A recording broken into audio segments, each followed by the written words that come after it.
jogging today and we're outside of Raffles Hotel. But yeah, we're just jogging today. Emily and I are going to MBS. How long is the run, by the way? You know? 25 minutes. Okay, that's not bad, yeah. Did I pretend well to be jogging? Yeah, you're doing good. You're doing good. Okay. Awesome. Alright, let's go.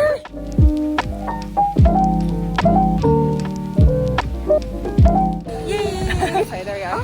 Oh, just go like that. Yes. MBS. Yes. Alright. Did I get it close? Kind of. Oh yeah, you did. Right there. There you go.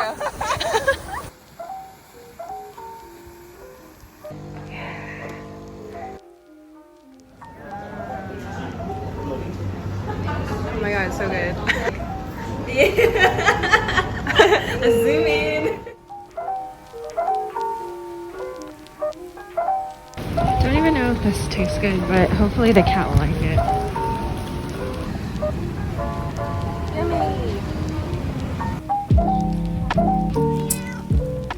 Hi everyone, this is Dr. Mike. Hi, morning.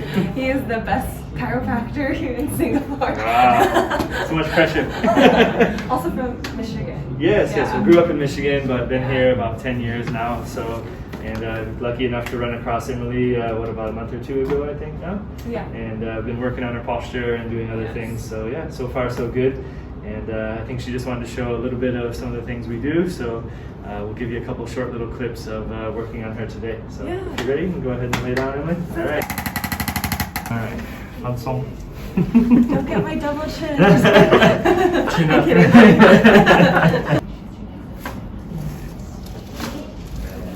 You can't see the look of relaxation with the mask on. I know. Alright. Anyway, that was very good. So we'll have some other work for you today before you go off though, alright? I'm at my favorite kopitiam place. Well, I don't really know if it's considered a kopitiam place, but I am at this restaurant that I go to all the time after my chiro, and I don't know, I just really like it because it reminds me of home and the food is super good.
I don't like being vulnerable with people. I don't like anyone actually seeing me in my most vulnerable state. I think the people who have actually really seen it are probably like my sister, my mom, and my cousin. And yeah, probably just those three people.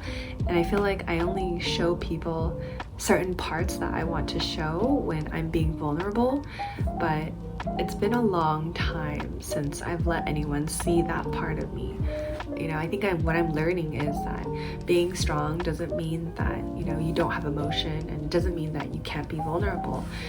It's something I'm working on. I feel like that's something I need to learn, and that's to be more vulnerable and to be a little bit more open-minded and be comfortable sharing, you know, the ugly parts of myself. Not only just like the hoo-hoo rah-rah things that you guys get to see, me trying new things and experiencing life. Like obviously it's social media, no one ever shares the worst parts of their lives, because why would they, right? It's like depressing, it's sad. Yeah, it's interesting because for me, like what I can genuinely say about my life here in Singapore, I love it, don't get me wrong, but I would say the negative part of it is sometimes like the loneliness of it, because you're so far from your, you know, your best friends that you grew up with and your family, and you chose this life to come overseas and start a new life without them. And as I'm here kind of like building up my own community and meeting so many new people, obviously my attention is diverted. So as my friends back home, you know, they're buying mortgages and buying homes and, you know, raising their kids and getting engaged and getting married, and their lives are just like sprinting ahead. And I sometimes feel like I'm in this game of catch up, which I know it's not true. Everyone has their own journey and path, but it is hard when like people's lives are developing at a much faster rate. And I feel like, am I gonna be, you know, the irresponsible, immature adult that is still having fun and not really laying down roots? But then the other part of me is like, that would, you know, going home and settling down would be living a life that's not authentic to me. I would just be playing part in the whole cookie cutter life. Like, I don't know if I want kids. I think I might have one if it's really like the right person, but I'm not sure if I want kids. And I want to be nomadic. Like, I want to be able to travel around, live in Asia, maybe also be in the US at the same time. I just feel myself changing so much. A big part of it was because of Singapore, because I've met so many incredible people here who just live very authentic lives for themselves, and they're highly entrepreneurial, they take risks, they worked overseas in various countries, and they're just not stuck in the Bay Area. I'm not sure I want to be stuck. I kind of want to be moving.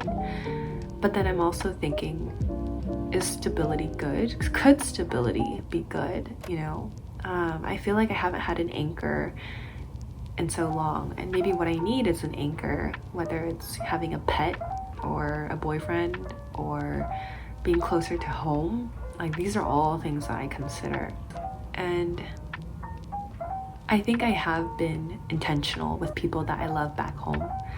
I feel like I've fallen out of a few friendships here and there, but I mean, that's very natural, that happens. But with the people that I truly care about, I text them, I reach out, you know, we have Zoom chats and we catch up. And I am very intentional. I feel like if I want you in my life, you will know that I want you in my life, because I'm always reaching. And I feel like that has helped me keep my communities close. But also, I think because I reach out a lot, I get tired as well. And it's been nice to see my community back at home reach out to me as well, to check up on me and make sure things are okay. Yeah, I mean, being overseas and away from family, it really toughens you up a bit. There's a whole part of life back at home that I feel like I'm missing, and it makes me kind of sad. But at the same time, like, the world doesn't stop, and I'm not gonna stop living my life the way that I want it to be. I could do a lot of things to sacrifice for others, but I don't want to do that right now because I'm still young and I'm very capable and I'm very fluid at the moment. I think I have so many years ahead of me to figure out what exactly it is that I want to do. And right now, I want to take risks and I want to try things that I want to do. I want to be bold and live my life authentically. And if it's not in the cookie cutter, shit, I don't care. Like, I don't need to be a cookie. I'll be a bundt cake, you know? Or sponge bread. Yeah, anyways, not to get all like philosophical on you guys. I've just been sitting on the ground in my room, just like organizing my thoughts and my things, and yeah, just like decluttering a few things. Oh, and the other thing that I had a chat about with my friend was around practicing gratitude. She was saying that, oh, it's really good that you practice gratitude all the time. And I was like, I didn't realize I was always practicing gratitude. I feel like I'm such an optimist all the time, and I feel like I do see the good in most things. But it really is because it's like, I don't want to be negative and I don't want to have negative energy. So what I want to do is like, I'm complaining about something, then I can go out and fix it myself. I just feel like complaining is kind of useless. I feel like I do practice gratitude for the things that I have, because in a lot of ways, like, I'm really lucky and I feel like I'm super privileged to be able to come here and work in Singapore. When I think of other people who may not be able to because of monetary means, or they have responsibilities back at home, like things like that, it's hard. It really is. But you know, I feel like I've kind of am in the right spot to be able to take on these challenges and journey. So that's what I'm doing. And I don't feel like I live a very like YOLO life. It's not like, oh, you only live once. I think I do everything within calculated risk, and I do it in a way where it makes sense to me. Like, I take risks, but I have, you know, options. I create options for myself, like, you know, saving enough money and being financially stable helps a lot, so I can go off and do all these things that I want. Trading things for certain things, right? I won't buy handbags or buy really nice expensive things, but I'll go travel instead. I feel like I'm pretty candid in most parts, and I think this year what I really want to focus on too is just like, one is finding a little bit more like stability, finding something that really like centers me, which I do think it might need to be around my career. And my career, I want to go back into tech, and I want to see where that career can take me. And it's not that I want to climb the executive ladder, but I want to be in somewhere that's like secure, comfortable. I'm learning a lot. There's great mentorship and leadership, which is honestly like the most important part for me. I want to be able to have challenges and learn in my career. And then I think the second thing is having less like essentialism, focusing on things that actually matter, not spreading my energies between like 100 different projects or 100 different people.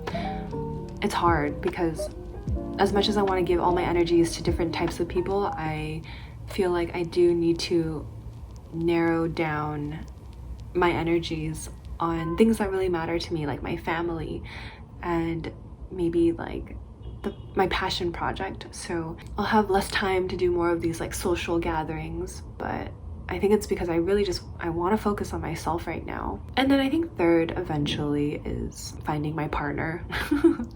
Not saying that like I'm gonna be going crazy and like dating half of Singapore or half of Bay Area, but I think it's something I'm going to start to just be more intentional with dating. Put my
sauce.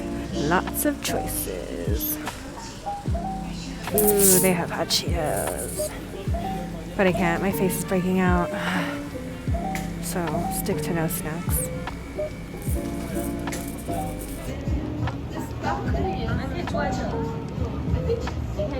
So I was doing laundry and then it just broke off. I don't know what happened. Okay, let's see how I can do this. My mom would be like, why are you recording this? You should put this, oh God. Oh, not bad, not bad, not bad, not bad. Just a bit. I think generally I would get really annoyed with myself, but you know what? I'm human and things happen. I had a really good cup of coffee today and I will be talking with my friends, so I'm not gonna let this faze me. It is what it is.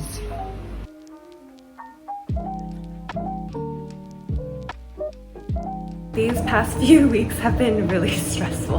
I've just been doing a lot of interviews here and there with companies back in San Francisco, here in Singapore. The next role I'm taking, like, I want to make sure that this is a company that I love and I'm super gung-ho about, and that's kind of like the next company I'm going to be jumping into. So I'm taking this slowly, I'm thinking things thoroughly, because generally I would just take whatever opportunity comes my way. But I think I'm in this like beautiful place right now where I can actually think about my options because I've created those options for myself, and I can really determine where I'm headed next.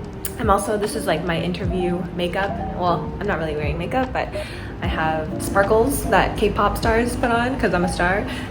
Just want to document this while I have my energies up, but that's where I am right now in this month. So yeah, wish me luck. I'm running on a lot of coffee and I'll let you know how those companies go. I've decided to move back into tech, which I'm super excited about, and obviously working on myself and YouTube and Asian female nomads. Which, by the way, if you are a nomadic woman, if you fit in any of 3 categories, so Asian, woman, and you're nomadic or aspiring nomadic, you can definitely join our community group. I'll link it in the text below. But essentially, it's a community for women who are based all around the world, looking to work remote or are remote, travel a lot, or they're not really like location dependent. So you'll get to meet a bunch of like really badass women who are entrepreneurs, career coaches, perhaps do have like a 9-to-5 job, but also have these side gigs. You have pole dancers, you have teachers, you have community managers like myself. So it's a really cool place to belong in, and we do all of these events. So we've hosted one on fertility, egg freezing, cryptocurrency, stock, property investments, and we have so much more. We're even hosting a comedy show, so yeah, keep your eyes peeled out for that. Planned by yours truly. I'm trying to see if we can do some sort of partnership with another Asian organization so that we can donate the proceeds to a good charity to help with what's been going on, especially with like the anti-Asian hate crimes. So yeah, that's pretty much it. Okay, that's it. I'm going to go get ready and get on with my day.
Oh, it's cold. A latte. A latte. A latte. Can I put this in now? Or? Yes. Okay.